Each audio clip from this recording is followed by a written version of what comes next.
राज्य में संदेश खाली की घटना के मामले में शेख शाहजहां को बचाने के लिए ममता दीदी एवं उनके गुंडों द्वारा लाख प्रयास किया जा रहा था, लेकिन वे सफल नहीं रहे। संदेश खाली में महिलाओं के ऊपर जिस तरह से अत्याचार किया गया था, ऐसी घटना ने राज्य को पूरे देश में शर्मसार किया है। संदेश खाली के घटना में जो भी दोषी है वे पाताल में भी छिप जाएं, बचने वाले नहीं है। उन्हें हर हाल में जेल जाना ही पड़ेगा। यह बातें केंद्रीय गृह मंत्री अमित शाह ने दुर्गापुर में कही।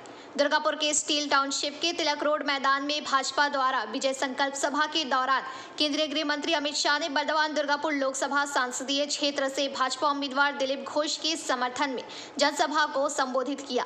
इस दौरान उन्होंने राज्यवासियों से इस बार भाजपा के पाले में 30 सीट दिलाने की अपील की। ममता बनर्जी वोट बैंक से भय से राज्य में सीए लागू नहीं करना चाहती, लेकिन ममता बनर्जी कुछ भी कर ले, भाजपा राज्य के साथ साथ पूरे देश में सीए को लागू जरूर होगा एवं हिंदुओं को उनकी नागरिकता देगी। ममता बनर्जी के राज्य में घुसपैठ चरम पर है। ममता बनर्जी घुसपैठियों को बढ़ावा दे रही है। दुर्गापुर शहर औद्योगिक नगरी के रूप में माना जाता था, लेकिन दीदी के गुंडों ने दुर्गापुर को शमशान बनाकर रख दिया है।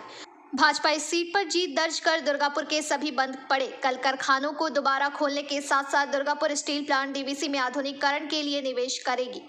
उन्होंने ममता बनर्जी को आड़े हाथों लेते हुए ये बातें कही कि दुर्गापुर में भाजपा को हरा दे। दीदी, मैं आपको चैलेंज देकर जाता हूं, 15 दिन छोड़ो, पूरे 5 साल यहां रह लो तो भी दुर्गापुर नहीं जीत पाओगी, नहीं जीत पाओगी। इंडस्ट्रियल टाउन दुर्गापुर में दीदी ने एक नया धंधा, नया इंडस्ट्री खोला है, अपराध का। ये अपराधियों के कारण कोई यहां पर कुछ नहीं। कि जो इंडी अलायंस वाले इकट्ठा हुए हैं, इन्होंने 12 लाख करोड़ के घपले घोटाले और भ्रष्टाचार किया है। भाइयों को मनपूर्वक श्रद्धांजलि देकर मेरी बात करता हूं। भाइयों बहनों, आप सभी लोग यहां पर भारतीय जनता पार्टी को विजयी बनाने के लिए एकत्रित हुए हैं। यहां से हमारे प्रत्याशी दिलीप घोष जी है। दिलीप दा बंगाल में भारतीय जनता पार्टी बढ़ी, उस वक्त भारतीय जनता पार्टी के अध्यक्ष थे, हमारे बड़े नेता है दिलीप दा। भाई और बहनों, मैं आज एक बात बताने आया हूं। आप जब दिलीप दा के नाम पर, कमल के निशान पर जब बटन दबाओ, तब एक बात याद रखना, आपका दबाया हुआ एक एक वोट नरेंद्र मोदी जी को तीसरी बार प्रधानमंत्री बनाने वाला है। भाइयों बहनों, नरेंद्र मोदी जी को तीसरी बार प्रधानमंत्री बनाने का मतलब है देश के अर्थतंत्र को दुनिया में तीसरे नंबर पर पहुंचाने का काम करना। नरेंद्र मोदी को तीसरी बार प्रधानमंत्री बनाने का मतलब है देश में से आतंकवाद और नक्सलवाद को समाप्त कर देना। 3 करोड़ गरीब बहनों को लखपति दीदी बनाना। भाइयों बहनों, मोदी जी ने 10 साल में करोड़ों गरीबों के जीवन में नया उजाला फैलाने का काम किया है। भाइयों बहनों, मैं आज आपको पूछना चाहता हूं, ये राम मंदिर बनना चाहिए था या नहीं बनना चाहिए था? अरे जोर से बोलो, बनना चाहिए था या नहीं बनना चाहिए?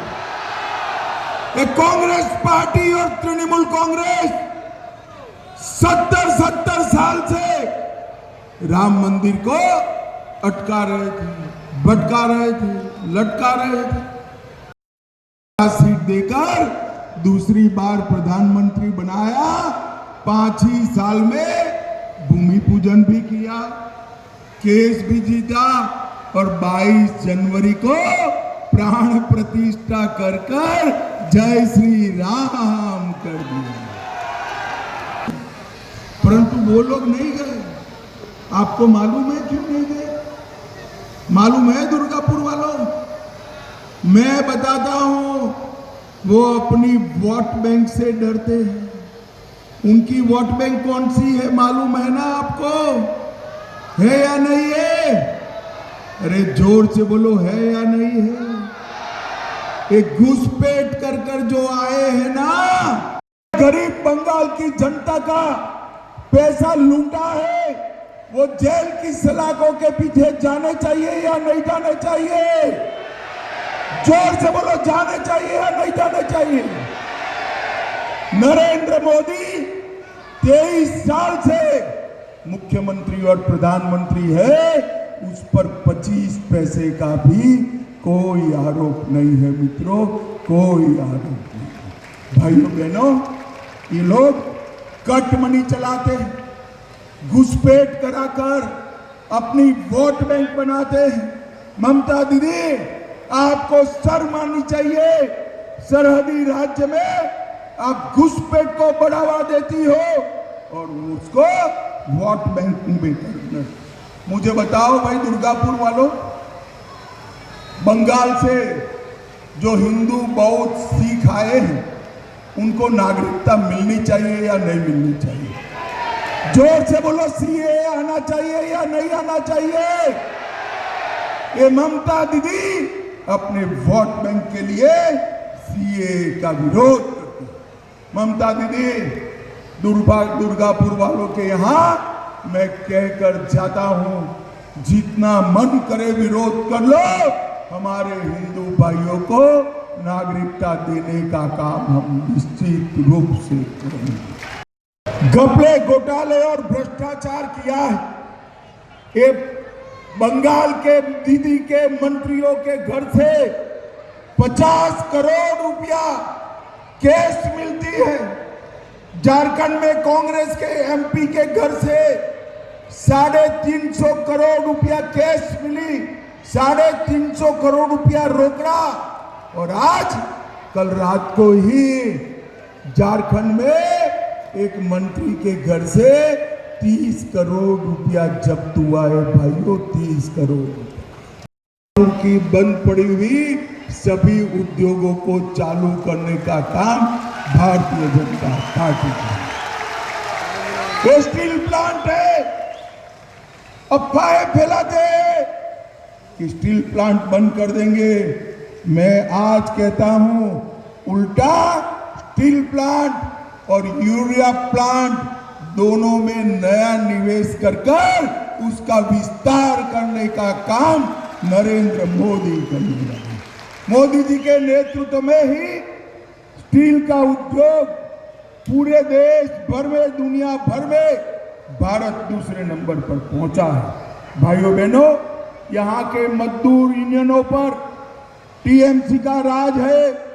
गरीब मजदूरों की मजदूरी की उगाही कर टीएमसी के गुंडे भतीजे को देते हैं। एक बार दिलीप दा को जिता दो, ये गुंडों को उल्टा लटका कर सीधा करने का काम भारतीय जनता पार्टी करेगी। दुर्गापुर से निमाई दास की रिपोर्ट, पीबीटीवी न्यूज।